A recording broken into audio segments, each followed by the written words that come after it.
Balik lagi bersama Entong dalam liputan khusus Polsek Ciputat Timur serta dan Ramil Ciputat mediasi problem parkir yang menjadi keluhan penghuni atau pemilik ruko di Mega Mall Ciputat, Selasa tanggal 10 Juni 2025, yang berlokasi di Mapolsek Ciputat Timur. Kapolsek Ciputat Timur Kompol Bambang Askar Sodik menyampaikan terkait gangguan Kamtibmas, saya sendiri baru mendengar permasalahan ini kemarin. Ternyata persoalan ini sudah berlangsung cukup lama karena adanya proses pembiaran. Mohon maaf, saya bicara apa adanya, telah terjadi pembiaran tanpa penyelesaian, hingga akhirnya menjadi bola liar. Saya tegaskan, ini sudah menjadi bola liar. Saat ini, saya diberi amanah oleh negara, bersama Bapak dan Ramil dan Pak Camat, untuk menciptakan rasa aman dan nyaman di lingkungan tempat tinggal kita semua. Khususnya di wilayah Ciputat dan Ciputat Timur, kami pastikan kondisinya aman, tidak ada gangguan, bentrokan, atau gesekan. Untuk permasalahan ini, saya mohon agar rekan-rekan yang hadir benar-benar fokus. Jadikan tempat ini sebagai ruang yang aman. Ingat, ini bukan ruang pengadilan. Tempat ini bukan untuk menentukan siapa yang salah dan siapa yang benar. Sejak awal saya sudah sampaikan, tugas kami hanya membantu pemerintah dan negara untuk melakukan mediasi. Tugas kami adalah menjaga kondusivitas Kamtibmas. Oleh karena itu, saya akan undang semua pihak yang hadir agar bisa menjelaskan secara detail soal legalitas. Karena kita ini negara hukum, Bapak Ibu. Kalau ingin penyelesaian dari A sampai Z, silakan, itu hak. Tapi ingat, semuanya harus sesuai dengan aturan. Tidak boleh ada tindakan yang melebihi batas hukum. Nama saya Hari Irianso, ya, perwakilan dari PT Sinar Karisma, ya Pak ya. Nah, Sinar Karisma ini ada dari tahun kurang lebih 90, ya Pak ya, tahun 90, kemudian kita ambil tahun kurang lebih 2007. Jadi sedikit cerita, ini adalah pertemuan kemungkinan sudah yang ketiga atau keempat, karena awalnya itu tadi sudah sampaikan juga, kita ada undangan, ada surat pengaduan yang masuk ke Pemkot Tangerang Selatan, kurang lebih ada 40 tanda tangan, yaitu hadir juga Pak RW, Pak RT, saya hadir dari Dishub dan Satpol PP, kemudian dari Perkim itu hadir semua Pak. Jadi ini sudah sebenarnya sudah dikomunikasikan pada saat itu. Tapi yang disayangkan dari pihak perwakilan yang bikin pengaduan tidak ada hadir pada saat itu, ya. Karena saya juga kaget juga pada saat itu dipanggil. Itu kurang lebih bulan Oktober November. Tidak ada pemberitahuan, tidak ada pemberitahuan. Ya itu silakan aja. Cuma kan saya menjelaskan, oke, ya. Kita di sini mohon izin para warga, kita duduk sama-sama tinggi bareng sama-sama semua. Tidak ada solusi yang tidak bisa selesai, gitu loh Pak. Kalau semua bicara ego, si ini begini, si ini begini, sudah mohon izin ya. Nah kemudian sudah dijelaskan juga di Tangsel, lagi itu ada dari Satpol PP, kemudian di Dishub yang menjelaskan, dari Pomkip juga ada, bahwa keberadaan PT SAS pada saat itu memang sudah sesuai, tadi sudah dijelaskan. Nah kemudian juga bahwa aset tanah yang ada di Mega Mall Ciputat bukan masuk asetnya Pemda, gitu ya. Jadi memang punya Sinar Karisma. Nah kemudian sampai 2 kali pertemuan, akhirnya memang nggak selesai, barulah ketemu lagi di sini nih, Pak. Gitu. Sampai terakhir kemarin, jujur aja Pak, karena memang kami dari pengelola Sinar Karisma yang selama ini ya sebenarnya adem ayem, ya Pak, tidak ada masalah. Nah memang lagi itu yang mengelola Pak Budi, mungkin Bapak mau izin kenal ya Pak Budi. Kemudian beliau meninggal tahun lalu 2024, beliau meninggal sehingga tidak ada yang menyambangi atau yang menarik iuran. Nah terakhir Pak Ibnu gitu, yang ngambil untuk iuran bulanan. Berapa sih besarnya iuran bulanan itu Pak? Itu sebesar 200.000 iuran bulanan. Dan 200.000 Bang ya? Ya 1 bulannya. Untuk berapa ruko itu Bang? 1 ruko. 1 ruko? Iya. Sekarang di situ ada berapa ruko Pak? kurang lebih ada 50-an, kurang lebih ya. 50, ya kurang lebih kan saya bilang Pak. 88. Kurang lebih 50-an. Kalau bicara ruko semua total Aktif itu ya? Yang masih nggak aktif. 50 ini memang masih ada usaha semua? Usaha. Kurang lebih ada 40. Yang aktif Orang- kami untuk usaha 76. Ya mohon izin Pak, beri kami kesempatan dulu nih. Oke. Ya Pak. Ya. Jadi dari pihak sana Pak mohon izin dengarkan aja dulu nanti silakan. Nah kemudian Pak Budi nggak ada, barulah timbullah riak-riak seperti tidak mau membayar. Karena IPL ini mohon izin, kami Sinar Karisma hadir di situ bukan serta-merta tahu-tahu datang, gitu loh Pak. Sinar Karisma itu sudah lama ada di situ dan memang kita tidak mengikuti dari awal pembangunan ruko tahun 2007 peralihan ke kami, gitu loh Pak. Ya, nah kemudian sebelum itu pun pada bayar, nggak ada masalah. Pada bayar IPL memang kami tidak terlalu tinggi, jujur aja Pak.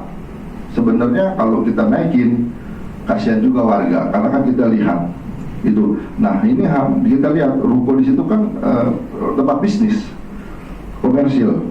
Nah sehingga kita kasih oke lah 200.000 satu bulan dengan mendapat fasilitas satu motor, satu mobil, kemudian sampah serta keamanan.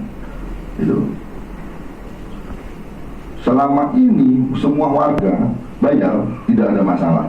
Memang tahun 2024 mulai pada nggak membayar iuran. Kurang lebih dari bulan awal 2024 Pak, Februari lah. Nah kemudian kami juga menyampaikan kemarin ini waktu di Tangsel bahwa kita memberikan fasilitas seperti itu dan kemudian juga kalau dibicara karena yang saya dengar rumornya Sinar Karisma ini udah nggak ada, di mana berada itu ya Pak ya. Nah Sinar Karisma memang sekarang ini saya ditunjuk Pak. Ya. Jadi kalau misalkan ada masalah apa silakan ke saya karena Pak Budi sudah tidak ada, sudah meninggal. Nah sehingga tidak ada lagi yang mengelola dalam artian pimpinannya lah. Sinar Karisma sampai hari ini masih ada Pak, masih ada. Ya, nah kemudian kayak seperti PBB pun masih ke kita, itu, ya. Nah kemudian sas parkir memang kami yang menunjuk, yang mengenai sas parkir, menunjukkannya pun ada. Nah tadi sudah disampaikan bahwa kami di sini mempunyai sertifikat itu, ya, yang tadi disampaikan nomor 237. Ya, sertifikat kita Pak ya. 327.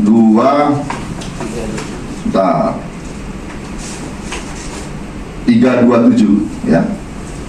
Nah ini bahwa sertifikat itu atas nama langsung Sinar Karisma. Nah kemudian kami juga memberikan toleransi. Misalkan Pak, kami bayar Pak, karena kan udah nunggak mungkin dari tahun 2024 ya, 2024 karena udah per 1 tahun. Misalkan saya bayar untuk dari Januari atau Februari, sok mau silakan. Yang penting kita kita juga nggak kaku-kaku banget gitu Pak. Yang 200.000 itu Pak ya? Iya, kan mungkin ada beberapa ruko yang luar 1 tahun, mungkin dari bulan Oktober nggak bayar, saya bayar yang Januari aja Pak, sampai kemarin bisa nggak? Monggo silakan. Karena kita juga dalam hal ini nggak mau juga, toh kita sama-sama nyari makan Pak, sama-sama nyari usaha. Gitu. Saya pun di sini juga sama, kita kerja juga. Makanya akhirnya saya bilang berusaha, oke silakan. Makanya tadi disampaikan juga sama Pak RW bahwa ya tidak ada yang tidak bisa selesai lah. Mudah-mudahan kita di sini duduk bareng-bareng, duduk sama-sama, gitu loh Pak. Ya, nah kemudian kayak seperti kemarin ada juga yang disampaikan mengenai hotel ada PSK. Ya saya harap sih sudah saya sampaikan pada pihak manajemen hotel karena beda ya Pak ya. Jangan salah nih, mohon izin nih Bapak ini, saya tidak ada di manajemen hotel loh, ya. Saya ada di Sinar Karisma. Pak Komandan, mungkin yang saya garis bawahi adalah 2 hal. Pertama adalah masalah tadi ke pihak Dishub, tolong alas hukum ini, alas lahan tadi itu dasarnya SHGB tahun 327 itu adalah fases dan fasum yang seharusnya pada saat penerbitan izin itu melibatkan warga sesuai dengan Perwal nomor 58. Itu. Terus kemudian yang kedua buat Pak Kapolsek juga saya sampaikan bahwa mengenai AJB tadi, transaksi penjualan kami jelas tanpa syarat, tidak disebutkan di situ mengenai harus membayar IPS. Kalau intinya adalah saat itu pada saat misalkan memang ini sudah mayoritas dimiliki warga, maka dikembalikan lagi kepada warga menentukannya. Karena apa? Saat itu mal tidak berfungsi, sampai sekarang. Yang bisa menghidupkan Mega Mall adalah ruko-ruko yang memang ada di situ. Nah, kebetulan kami pelaku UMKM yang untungnya tidak seberapa. Yang pada saat mungkin kebetulan banyak percetakan di situ, banyak percetakan di jalan yang tanpa mungkin parkir yang terlalu besar di situ, akhirnya mereka memilih untuk di pinggir jalan daripada masuk ruko. Itu pertimbangan kami. Makanya kerugian dalam hal ini, misalkan selama ini ada kontribusi ke daerah, kami dari pihak pemilik ruko dan warga siap untuk bisa meng-covering itu dengan formula seperti apa.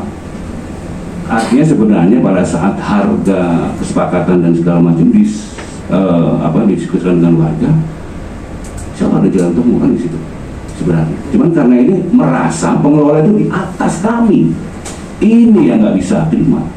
Pengelola itu atas kami. Sampai tadi Pak Ayu menyampaikan, nanti kami ini.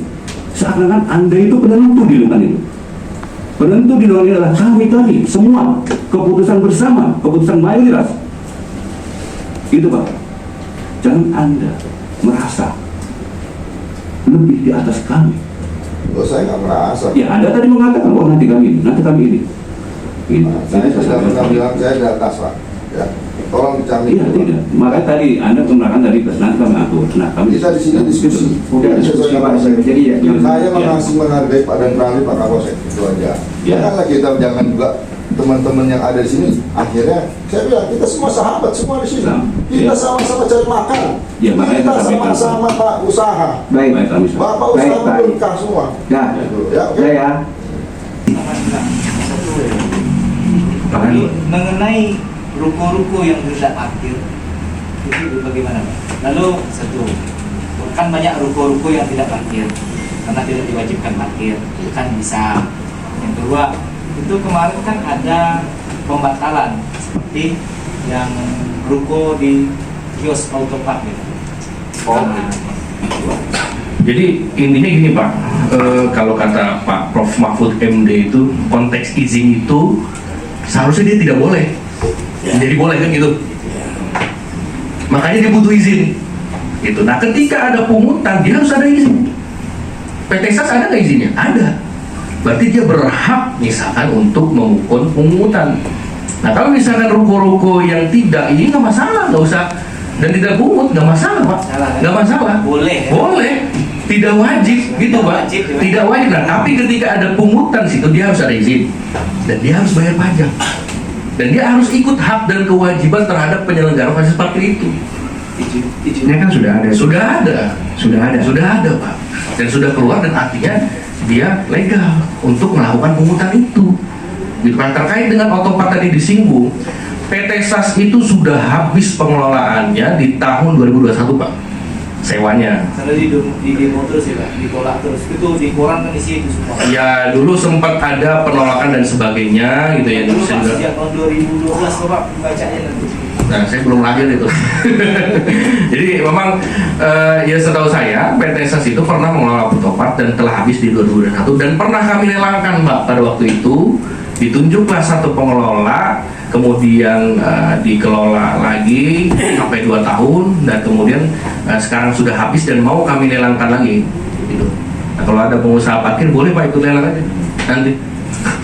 Itu Pak izin Pak. Baik. Kita bersalaman.